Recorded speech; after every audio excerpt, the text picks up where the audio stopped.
Tengo hoy en entrevista y me da muchísimo gusto, le saludo a Marco Vidal. Muchas gracias, maestro. ¿Qué tal? Bienvenido. Gracias. Dramaturgo, actor, director, que ahora tiene obra en escena, de esa vamos a hablar justamente. Martín Becerra, actor, mucho gusto. Mucho gusto, maestro. Buenas. Y bueno, está ausente Ram León, que es la tercera pata de esta mesa. Así es. Una mesa que se llama Ecos y Cadenas, que tenía al origen, maestro Vidal, un título más como de cuento infantil, Paco y el monstruo. A ver, vamos empezando por lo obvio. ¿Cómo pasamos de un cuento infantil o por lo menos de una historia de infancia a cómo la infancia es un espejo de la edad adulta? ¿Cómo surgió esta historia? Pues surgió a base de muchos descalabros existenciales en mi vida. Esto no pudiste haberlo escrito a los 18. No. Es relativamente reciente, tendrá 8 o 9 años que está compuesta a partir de ir a terapia. O sea, es la terapia la que te dio el argumento. A partir de ahí lo estructuré de una manera más... Necesitabas recuperar la inversión que habías hecho en la económica. Lo que me di cuenta fue que en la terapia fui tratado muy amablemente por mi terapeuta, pero sobre todo todos los nudos bajábamos y los nudos tenían que ver con asuntos de la infancia. Entonces yo terminaba diciéndole, es que cuando cumplí tanto, y es que cuando tuve tal, y es que mi cumpleaños, y es que etcétera. ¿Tienes buena memoria de la infancia? Sí, todos estaban amarrados. ¿Sabes qué me pasaba? Y durante mucho tiempo me duró que todo el mundo decía que la infancia era una etapa maravillosa, y la verdad es que yo toda la vida dije, ¿y la mía no dónde me fue estuvo? tan No me fue tan mal, siempre ya sabes que hay peores y mejores, sin duda alguna. Pero creo que sufrí mucho porque fui un niño muy consciente de lo que pasaba. Yo me la pasaba en las borracheras en mi casa observando. Y entonces todo el mundo, vete a jugar con los niños, y los niños me parecían bobos. A mí me gustaba ver ese asunto de qué hablaban estos grandotes. No estorbaba, incluso aprendí a preparar cubas y ser medianamente servicial para que te escucharlos, aceptaran. para enterarme de esa doble cara que había, o de esos monstruos que aparecían. Sobre todo mi papá, un tipo súper amable, que pasado de copas, relativamente monstruo, etcétera, etcétera. Y entonces, bueno, de ahí vino. El monstruo, ¿tiene que ver con la violencia? Sí, básicamente el monstruo sería... Paco es la parte relativamente consciente, la razón, el logos sería Tu terapeuta. el orden en ese sentido, y monstruos son los impulsos. Que muchos de esos ahí es lo que es una parte importante de estructura en la obra. Monstruo es un cuate súper tierno. Yo en la vida así me encontré amigos. Yo aprendí a moverme, fui un niño relativamente intelectualón. La primera vez que me dijeron, oye, ¿tú nunca te has peleado aquí en el salón? Les dije, no, ¿por qué? Le dije, pues porque no tengo necesidad. Y entonces los más rudos, por ejemplo, me cuidaban, eran muy tiernos conmigo, pero si alguien intentaba hacer algo contra mí, se volvían monstruos. locos. Exactamente, de ahí viene ese nombre. ¿Es una obra para niños? No. No. Nada. O sea, hay que tener ya cierta edad para entender de qué se va a hablar. Sí. Yo pienso que tendríamos que público adolescente, jóvenes, adultos. Ahí sí enganchas. Ahí enganchas. Tú eres el monstruo. Yo soy el monstruo. A ver, ¿quién es el monstruo en esta historia? El monstruo es todo esa felicidad, esa ira contenida, esos desencantos, esos desencuentros. Las emociones extremas. Emociones extremas. Tanto para la felicidad como suelto. para y la está ira. bien que estés suelto en el... ¿Cuál es la Curiosamente metáfora? vive Una encadenado. buena parte de la historia. Vive encadenado. Sí. Lo jugamos con una metáfora porque Paco trae una corbata muy llamativa y Monstruo trae una cadena del mismo color. Que en una escena él se ajusta como cuando se acaba de afeitar y entonces él no sabe, pero se está poniendo su cadena. Como también en muchos otros sentidos, a los que nos portamos bien, vivimos encadenados pues, por la corbata y las maneras y las formas de ser, y etcétera, etcétera. ¿Y Paco ayuda a quitarle la cadena al monstruo? Sí y no. Bueno, sí me empuja hacia ese lugar para liberarnos de la cadena y que el monstruo no lo puede desaparecer. Es la parte del cerebro que no se puede desaparecer. Ya. La parte de Que atrás, llaman ¿no? reptilínea. Exacto. El cerebro reptiliano, ¿no? Que es parte de ti, es parte inherente del ser, que hay que aprender a convivir con él. Y en el transcurso de la obra vemos cómo Paco y monstruo se empiezan a relacionar y logran tener una mejor comunicación. Ahora, es un viaje hacia uno mismo. Sin duda alguna. Sí. En diferentes niveles. Es decir, hay una anécdota. Ahora, recientemente, jugamos hasta ya en la puesta en escena, ya como director, juego hasta con un asunto político, porque al final de cuentas todo es un mundo. Es una cebolla a la que le vamos quitando capas. Pero sí, el final psicológico y casi de manera espiritual es un viaje de encuentro con uno mismo, donde pues aceptamos nuestra belleza, pero también diría Jung, esa belleza de sombra, ¿no? Esa belleza en otros sentidos casi demoníaca. Ahora, dentro de cada uno vive Paco y vive el monstruo. No, en realidad son los dos. Son dos personajes de la vida real en interacción. Es uno solo Ahora, que se da. El tipo viene de un rompimiento amoroso, llega a su casa pensando que guardó al monstruo porque jugó a ser una gran persona, pero sigue habiendo aquí ruiditos, y entonces ya lo encarnamos, lo personalizamos en términos dramáticos, y lo primero que le pregunta Monstruo a Paco, que va regresando de un viaje según muy exitoso, le dice, se asoma y le dice, ¿y solos? ¿No venimos con nadie? Y el otro le dice, no, y no tiene nada de malo estar solos. Eso desata el proceso. Déjame irme a corte y ahora me cuentan justamente en qué momentos, en qué yes de la vida el monstruo se asoma, ¿no? Y qué hacer cuando se asoma. Por lo menos, ¿qué dice la obra sobre cómo actuar cuando se asoma? Muy bien. De acuerdo. Marco Vidal, Martín Becerra, volvemos en un momento. Esto es Calle 11, no se vaya. Marco Vidal y Martín Becerra se encuentran aquí con nosotros en una obra de teatro que arranca en el Foro Shakespeare, que se llama Ecos y Cadenas. Ya me explicaron de Paco y el monstruo, ahora explícame el título.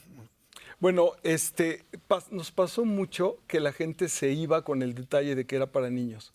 Sí, claro. Y entonces llegaban... Además, incluso por la idea de llamar monstruo. ¿no? Exacto.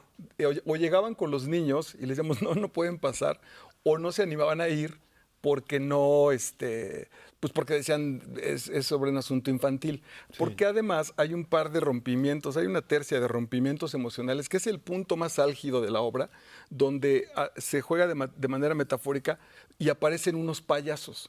Entonces se rompe con la línea de la obra, entra música, y se ponen los actores personajes, unas narices y sus sombreros, y entonces ahora sí nos van a contar medianamente sus traumas, pero desde los payasos.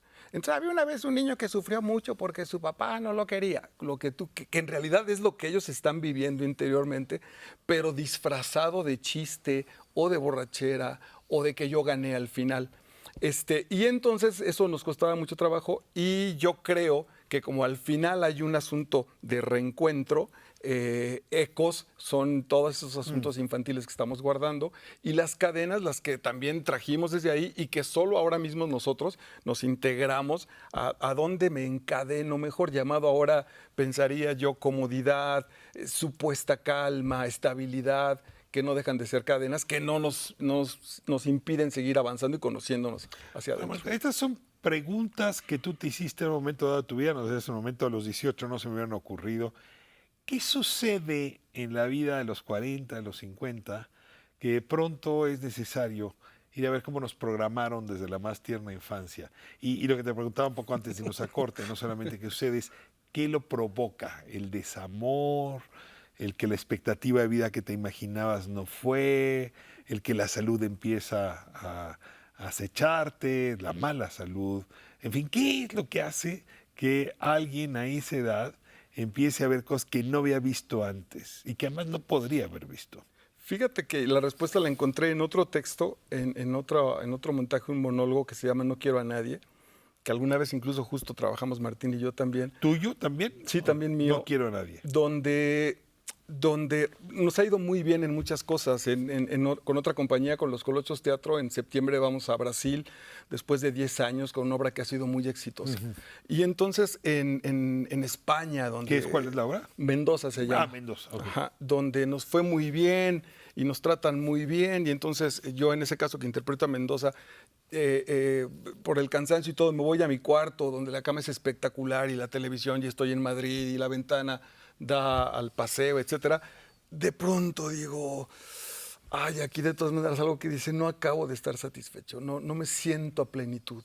Según Pensé yo, que en este momento de mi vida ya iba a estar lleno. exactamente, ¿no? Estoy viajando, me convertí en actor, estoy mostrando una obra en España, me va muy bien, estoy con mis amigos. ¿Y qué es esta condenada vocecita que me dice, no te hagas? Y de ahí nació. Hay que ir a hacer ese viaje con ayuda terapéutica, uno solo, con los grupos de autoayuda, con lo que sea. Y el otro, de manera personal, fue con mi hijo mayor, Jorge, que un día me preguntó si él tenía, papá, ¿tú crees que yo sea adicto a X cosa? Eso me sacudió profundamente, maestro. Ese fue el madrazo de los más fuertes en nivel existencial en mi vida. Afortunadamente estuve como preparado para hacer ese diálogo que fue muy doloroso, porque como sea, uno la finge. Claro. Pero a sus 30 años, mi maravilloso Bodoque que me diga, ¿tú crees que me esté pasando esto? Y luego, bueno, pues todo un asunto de que también él le buscó y mucho yo fui el causante de esa cadena. Claro, porque siempre hay una infancia de la cual uno acaba siendo parte como padre. O sea, no solamente es parte como hijo. Exacto, y que según yo dije, de los fantasmas que no le compré a mi papá, aún así estos también Sí, se ya colaron. los heredé. ¿Qué te ha dejado a ti la obra, Martín, los ensayos, ahora que la vas a presentar? El reconocimiento de mi propio monstruo. ¿Sí? Sí. ¿Lo has visitado? Hoy sí, en pleno ensayo. Guapo, feo, se peina, Se peina, se lava es los guapo, dientes. se lava los dientes. Sí, sí toca el ukulele, anda en moto. El mío es muy libre. No trae cadenas. Algunas. Sí, sí trae ahí un par de cadenas. ¿Tú qué pesadas. dirías? ¿Que tuviste una infancia con menos cadenas para el monstruo? Yo pienso que sí. Sí, ¿Sí? yo pienso que mi O infancia sea, no fue te más has sometido a la relajada. relación con tu papá, no te has sometido a la relación con tus hijos. No tengo hijos. Ok. No soy casado, soy soltero. Tengo una vida como más tranquila en ese sentido. Lo anotamos por si alguien quiere anotarse. Digo, pues aquí tenemos su teléfono por si quiere. Y en algún par de ensayos hay un par de momentos donde sí viene un quiebre muy interesante. El visitar ese lugar, esa herida, a mí me ha sacudido mucho, Sí. mucho. Como actor le prestas tu cuerpo y emociones a los personajes para darles vida. Hay momentos en los que el personaje se sienta y soy yo ahí en mi propio dolor, ¿no? Expuesto en mi propio dolor. Termina el ensayo y... ¿Sí? Estás Sí, quebrado. sí duele. Sí llega a doler. ¿Y cómo ha ido con el público? Pues muy bien, la verdad es que muy ¿Sí? muy bien. Sí. Todavía con este asunto, particularmente las mujeres reconocen a sus hermanos, a sus padres, a sus hijos. En los hombres no ha sido fácil. El maestro. universo masculino, digamos. Los hombres es muy en cortito de, oye, güey, gracias, Sí. muy bien, pero no es un asunto en el que se levante y nos digan, wow, el reconocimiento viene como muy en lo cercano. Claro. Sí, no es una cosa sencilla, no es de veras algo que, wow, qué padre, voy a regresar. Hay acercamientos muy íntimos, incluso algunos casi como de nivel terapéutico, de oye, recomiéndame, son psicólogos, tienen cursos. No somos actores simplemente. Marco Vidal, Martín Becerra, les agradezco muchísimo que estén aquí en A Calle ustedes. 11. Y ahora les toca a ustedes decir dónde, a qué horas, cómo, por qué. Pues vamos al Foro Shakespeare. Foro Shakespeare, Que es en la Roma Sur, ¿no? El Es Foro en la Sur. Condesa, en la esquinita de la Condesa, Zamora 7. Zamora 7. Zamora 7. En el foro, perdón, es que no es el foro principal, es en Alternativo en 2. el Foro Alternativo 2 Está pegado. del Foro Muy bien. Shakespeare. Bueno, pues muchos saludos para el tercero. Sí, Está también aquí presente y valdrá la pena irse a dar una vuelta para visitar al propio monstruo. Sí. Sí, los esperamos. Muchísimas gracias. A ustedes, maestro, Martín, muchas gracias. Muchísimas gracias.